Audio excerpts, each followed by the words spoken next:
Lo dijo en la primera hora. Muy bien, seguimos 7:10 en la mañana. Gracias a nuestra audiencia que cada mañana comparte justamente este espacio. ¿Qué dice por acá? Don Cecita Armando Bermeo le envió un abrazo. Dice, perdone mi inocencia. Dice, pero ¿en qué parte de las acusaciones está el operar para el narcotráfico? Yo leo un caso de presión en la justicia al antojo típico de los políticos, pero de ahí al narco no sé, capaz peco de inocente. Es probable. Habrá que ver el desarrollo de los acontecimientos, ¿no? También le envío un abrazo a Ronald Vallejo desde la bella Guayaquil, que nos envía un saludo. Saludos, Ronald. Gracias por escucharnos. Y también a María Fernanda Perrone, que está en el Manso Guayas. Hablando del Manso Guayas, también la doctora Pamela Aguirre Castro, que está en sintonía de este espacio. Le envío un fortísimo abrazo a la distancia. Bueno, y me quedo en el Manso Guayas. Ahí está el doctor Jofre Campaña, conectado con nosotros. Mi doctor, bienvenido, buenos días. Le saludamos mi compañera Belkis Sánchez y quien le habla, Fabricio Vela. ¿Cómo le va?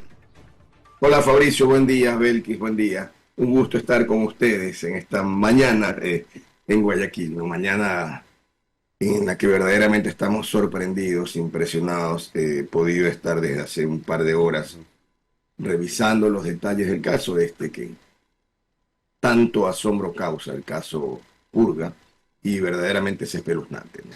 A ver, doctor, Bueno. y yo he pedido justamente, le agradezco por aceptar esta entrevista, el abogado, penalista, abogado en libre ejercicio, Jofre Campaña, que está con nosotros. Le he pedido esta entrevista por su condición de jurista, pero además jurista guayaquileño que ejerce su actividad en la ciudad de Guayaquil. Yo quiero partir de eso porque quienes están involucrados en este caso Purga son operadores de justicia de la ciudad de Guayaquil. Y no es reciente esta presunción de relaciones de operadores de justicia de la Corte del Guayas con sectores criminales, con el narcotráfico, con la política para favorecer ciertos intereses. ¿Qué pasa con la justicia del Guayas? Y partamos de entrevista con esa reflexión, doctor. Tenga la bondad. La primera apreciación, Fabricio, es que este no es un problema del Guayas. Este es un problema del país. Vaya usted a ver lo que pasa en las Cortes de Los Ríos, de Manabí, de las que conozco más de cerca, las Cortes de Esmeraldas, las Cortes de Santo Domingo y otros rincones del país. No es un problema de Guayaquil. Hoy día se destapó en Guayaquil, es cierto, pero es un problema nacional. El problema de la corrupción judicial es un problema nacional y está en todos los órdenes, en todas las instancias. Inclusive, y mire esto que le voy a decir, en algún momento presenté yo una petición en la Corte Constitucional por la filtración de fallos antes de que estos se dicten, cuando era presidente el doctor Salgado. Es decir, aún en la Corte Constitucional, y la Corte Constitucional nunca investigó el tema. Lo tapó, no pasa nada. Pasa en la Corte Nacional, pasan en las Cortes Provinciales del país, pasa en las judicaturas de todo el país. El sistema está completamente contaminado, Fabricio. Doctor, buenos días, bienvenido nuevamente. Así como lo dice, y que creo yo es el sentir de muchos, es sentir mío también, hay una suerte de normalización respecto de esta contaminación en el sistema de justicia, esta corrupción que está enquistada en el sistema de justicia del país, a tal punto que todos asumimos, sí, en efecto, pasa en Guayaquil, pasa en las diferentes provincias, es un problema a escala nacional, y ahí es donde yo me vuelvo a preguntar, esta pregunta me la hago recurrentemente, ¿cabe pensar en que en algún momento esta realidad puede cambiar, considerando inclusive que el narco está inmiscuido en esta problemática? Quiero ser optimista y pensar que sí hay posibilidad de cambio, pero para esa posibilidad de cambio tendríamos que hacer un reciclaje absoluto de la clase política.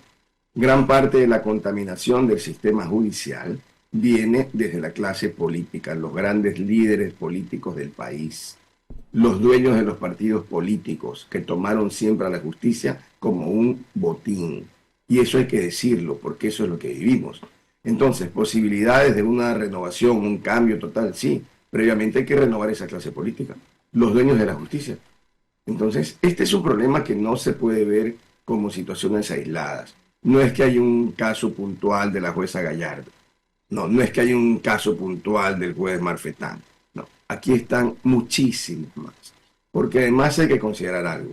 Una cosa es la corrupción que proviene de los políticos que utilizan el sistema judicial con dos fines: el sostenimiento político de muchas de sus decisiones y el hacer dinero a través de su influencia política con sus operadores políticos.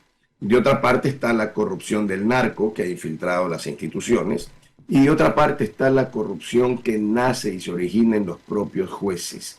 Y lo que veíamos hace un poco, que lo citaba muy bien Fabricio, la acusación contra la jueza Gallardo, eso pasa en muchos órdenes en la judicatura. ¿A qué me refiero?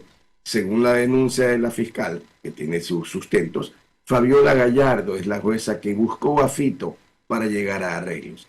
Pues esa práctica, Fabricio y Belkis, se produce mucho en el Ecuador.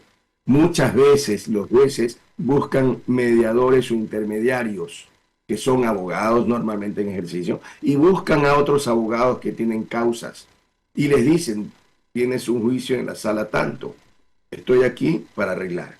¿Por qué? Porque lo que no hemos entendido en el Ecuador probablemente es que la justicia se volvió una mercancía, es un producto más de oferta y demanda.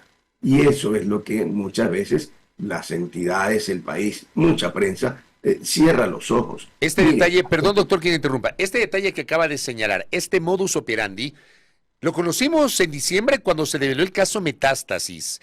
Justamente en el caso Metástasis inclusive se ha mencionado a abogados en libre ejercicio que fueron intermediarios entre líderes criminales, procesados y jueces. ¿A usted le sorprendió el saber eso cuando lo conocimos en diciembre o usted ya lo presumía, doctor? No, yo ya lo conocía, Fabricio. Ese es un no, tema que no lo presumía, lo conocía. Lo conocía, por supuesto. Es que esto funciona así hace mucho tiempo en Guayaquil. Mire, y digo ahora Guayaquil porque ejerzo fundamentalmente en Guayaquil. Y en Guayaquil no es nuevo que gran parte de los jueces, gran parte, hay excepciones desde luego, pero gran parte son unos delincuentes. Eso lo sabemos. Así funciona el sistema. Y no solamente funciona el sistema porque los jueces funcionan así, sino porque desde el Consejo de la Judicatura se protege a los jueces. Y se arman las fichas, se destituyen jueces para meter a los jueces que sirven para hacer dinero, porque, insisto, la judicatura, la justicia se volvió una mercancía. Mire, Fabricio, hace pocos meses destituyen a un tribunal penal y a varios fiscales en Santa Elena. Destituidos. ¿Y qué es lo que ocurre? Que la gente del Consejo de la Judicatura, y lo voy a decir con números, pidió $15,000 a cada juez para no sancionarlos. Los jueces no pagaron y fueron destituidos. Y la funcionaria que pidió el dinero todavía está en el Consejo de la Judicatura. Ese es el sistema judicial del país. Qué barbaridad, oiga. Y esto que se lo digo, yo lo acabo de mencionar y está en actas, en una audiencia judicial, acá en Guayaquil. Pero ¿sabe cuál es el problema, Fabricio? No pasa nada. Pero usted lo menciona en la audiencia y dice no pasó nada, que no hubo reacción del operador de justicia, de la fiscalía, nadie. Nada, absolutamente nada. En este caso es un juicio constitucional. No pasa nada. De hecho, se archivó el caso. Así funciona. Entonces, claro, esto nos alarma, sí, nos alarma. El problema es que es el pan nuestro de cada día. Y lo que ocurre es que hoy salió primero Metástasis. ¿Qué pasó? Cierta indignación en medios de comunicación, cierta indignación en algunos estamentos de la sociedad. Se tapó en 15 días. Hoy día aparece el caso Purga. Y esto terminará en 15 días archivado como un antecedente de algo más que pasó en el país. ¿Por qué? Porque al final del día a los operadores políticos no les interesa la depuración. No les interesa porque pierden un nicho enorme para hacer fortunas. Y a propósito de todo esto que usted ha señalado, es que también destaca en una de sus publicaciones en X que aún hay muchos más delincuentes con toga que deberán también caer. Así es, así es. Porque mire, quienes ejercemos, escuchamos pues lo que se dice en las cortes y muchas veces lo constatamos. Yo tengo amigos jueces y converso con amigos jueces. Y amigos jueces me cuentan las barbaridades de otros de sus amigos jueces. El sistema está contaminado, está absolutamente contaminado. Doctor, ahora, Tenemos metástasis, tenemos purga. Y claro, yo coincido con usted y lo he señalado. Yo no he utilizado la palabra contaminado, yo he utilizado la palabra podrido. He hablado de podredumbre, lamentablemente, en el sistema judicial. ¿Usted ve posibilidades de que a partir de metástasis y a partir de la purga, con todo lo que se está develando, obviamente tiene que haber un debido proceso, los señores detenidos y las personas detenidas gozan de la presunción de inocencia hasta que no se demuestre su culpabilidad, tienen derecho a la defensa, etcétera, etcétera, etcétera? Pero luego de que pase esto, que ojalá sea muy riguroso, ¿usted cree que pueda ser el principio de un camino que permita allanar un cambio en la administración de justicia? Máxime cuando, por ejemplo, tenemos cambios en la Corte Nacional, tenemos, sí, autoridades encargadas, pero tenemos un presidente encargado, una presidenta subrogante encargada, el doctor José Swing, la doctora Emma Tapia, que creo que llegan con otros aires. Tenemos un Consejo de la Judicatura, entre comillas, renovado, porque los 4 vocales, sí, suplentes, no forman parte de ese grupo de titulares que también, de alguna manera, han estado expuestos en el ojo del huracán en los últimos tiempos. ¿Cree usted que hay alguna posibilidad de cambio, doctor? Muy difícil si no hay una renovación absoluta del Consejo de la Judicatura. No basta con subir unos cuantos suplentes. El órgano principal que tiene que darnos las luces del cambio en el país, en el sistema judicial, es el Consejo de la Judicatura. Pero estamos viendo que el Consejo de la Judicatura es un botín político. Se lo quieren pelear entre los socialcristianos y el correísmo y algún otro movimiento.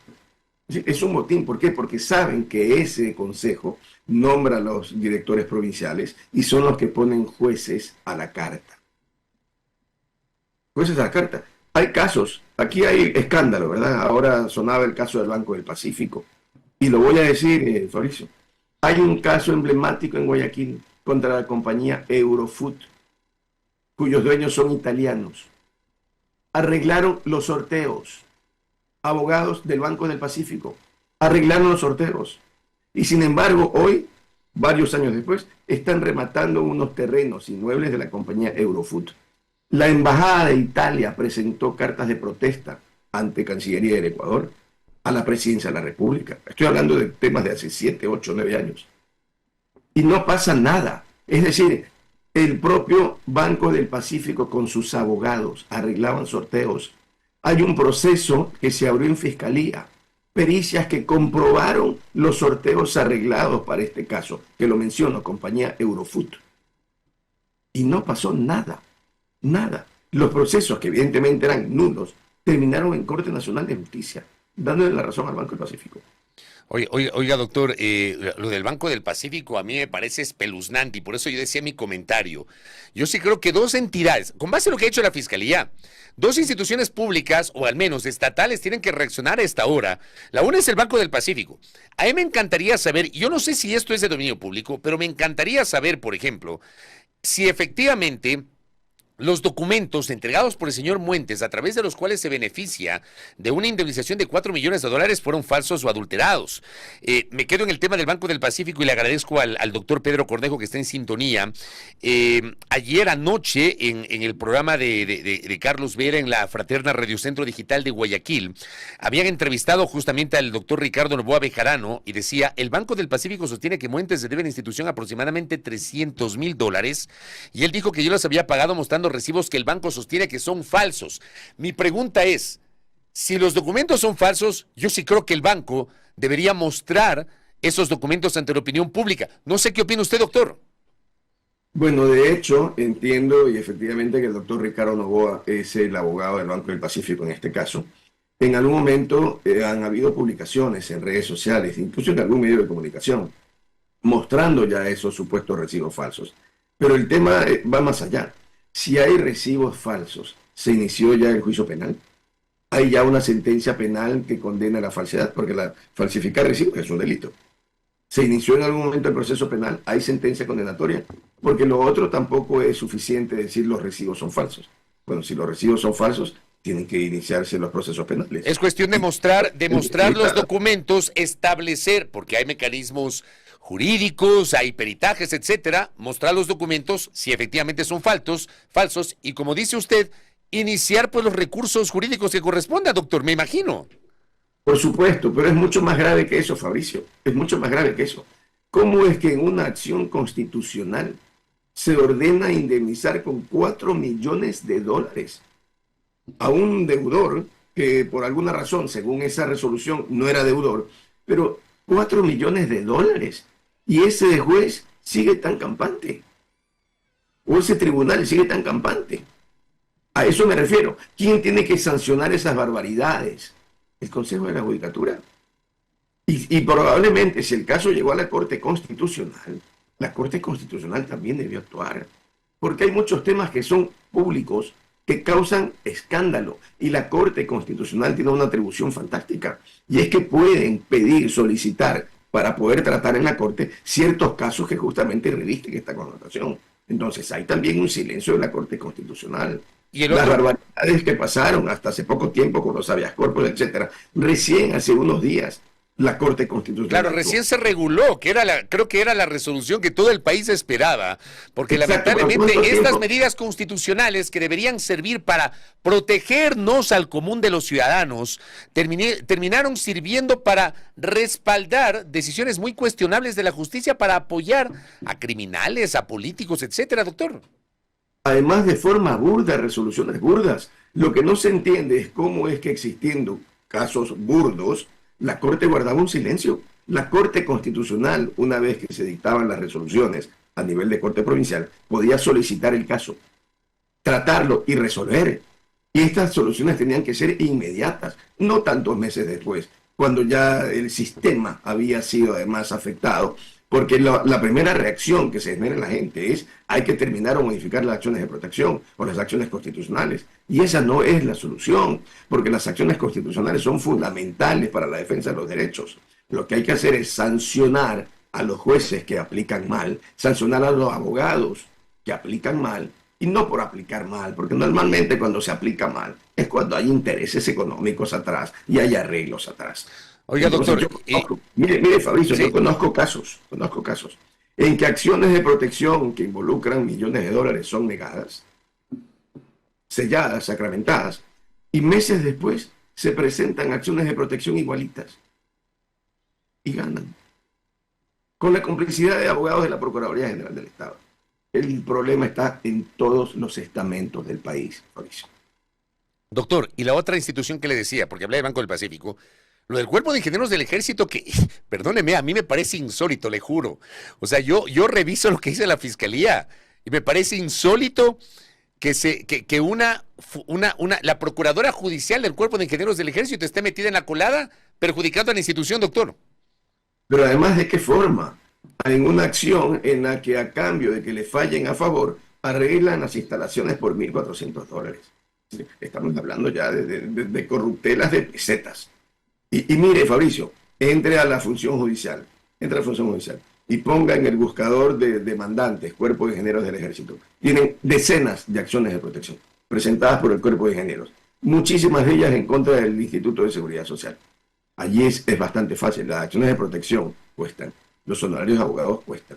Y cuando una entidad como esta se dedica a presentar acciones, es que algo está pasando en la contratación de abogados y en los honorarios de los abogados que se están pagando. Desgraciadamente, es la Contraloría, es la Procuraduría del Consejo de la Judicatura, es la Corte Constitucional, por estas omisiones que refiero, es la Corte Nacional de Justicia, son las Cortes Provinciales, los juzgados, está en todas partes.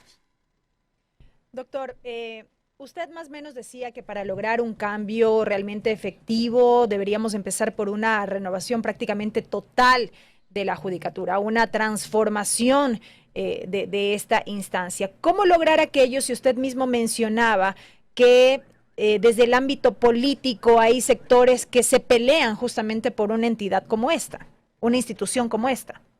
En mi opinión, a través de una consulta popular que declare concluidos todos los periodos de todos los jueces del país, y que se proceda a una selección nueva, utilizando no a estamentos de elección ecuatorianos.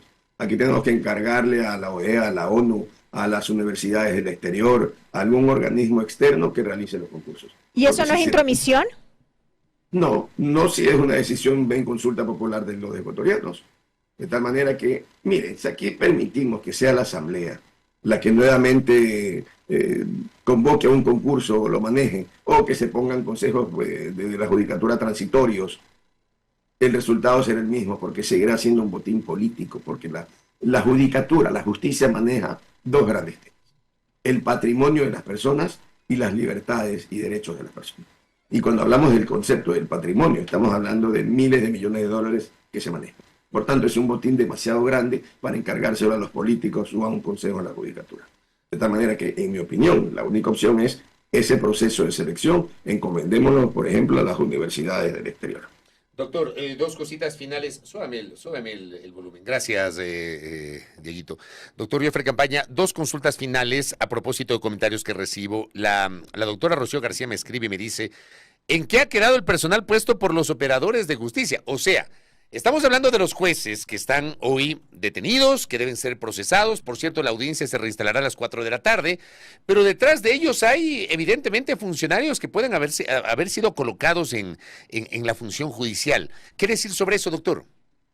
Bueno, es que desgraciadamente, desde que se maneja el concepto del banco de elegibles, hay un grupo por allí de jueces que nadie sabe realmente quiénes son ni cómo llegan, que son los que están destinados a reemplazar a quienes por cualquier circunstancia están fuera del sistema. Entonces, muchas veces es gente sin ninguna historia, ninguna trayectoria, ninguna rigurosidad en su proceso de selección, y por tanto la cadena del mal funcionamiento es permanente. Y la otra, que es un aporte de la también abogada Soledad Montero, Revista Vistazo había publicado, con base en el barómetro de la corrupción de la Fundación Ciudadanía y Desarrollo, que el 58% de los funcionarios judiciales en el país es corrupto, un porcentaje mucho más alto que el promedio de la región. Soledad Montero, que también es abogada, dice: creo que este porcentaje se queda corto. Ejercer la profesión en el Ecuador es asumir que reina la impunidad. Hoy es un día más en el patético sistema de justicia. Reflexión de la jurista. Con eso cierro con su reflexión, doctor. Ejercer la profesión de abogado en el Ecuador con honestidad, con transparencia, es complicadísimo, muy difícil, muy difícil. Y peor aún cuando existe este conocimiento generalizado, real, de que ya ser abogado decente, estudioso, no basta. Entonces, el peor daño que le han hecho a la profesión de abogado son justamente los propios abogados, que convirtieron a la justicia en mercadería que depende de la oferta y la demanda. Ecuador exige, requiere, las nuevas generaciones, especialmente de abogados, requieren sacarse este manto de que ser abogado es simplemente mercadear con la ley. La profesión de abogado es una profesión fantástica, maravillosa, pero que está hoy día tan venida menos, tan prostituida, que es ciertamente una odisea mantenerse o tratar de mantenerse en esta vorágine de infierno, de incertidumbre, de corrupción, de pestilencia, porque en ese escenario muchas veces tenemos que seguir buscando justicia. Doctor Joffre Campaña, valoro mucho sus aportes para el debate y hemos tenido una muy interesante visualización en nuestras plataformas y obviamente a la gente de radio que nos escucha, con sus criterios, sus reflexiones sobre lo que está pasando en la justicia a partir sobre todo de estos dos últimos casos, Metástasis y Purga. Muy amable, doctor. Un abrazo. A ustedes, muchísimas gracias. Gracias a Joffre Campaña, penalista que ha estado con nosotros conversando en la primera hora, y gracias también a los aportes de nuestra audiencia, interactuando justamente a partir de esta entrevista. Recapitulo, la Fiscalía informó hace hace menos de 15 minutos, que el juez Javier de la Cadena, luego de escuchar, fue larguísima la audiencia, se instaló poco después de las 21 horas, la intervención de la fiscal terminó hacia las 3 y pico de la mañana, escuchó la intervención de las partes procesales y suspendió la audiencia. Se va a señalar, o se señaló para las 16 horas 4 de la tarde, la reinstalación para dar a conocer las medidas cautelares que dictará contra los procesados. La fiscal Diana Salazar ha pedido prisión preventiva para 11 de los 12 procesados y arresto domiciliario para uno de ellos, para el juez del Guayas, Reinaldo Ceballos, quien es adulto mayor, tiene más de 65 años de edad, así que estamos pendientes de aquello. Primera plana. Todas las noticias, todas las voces.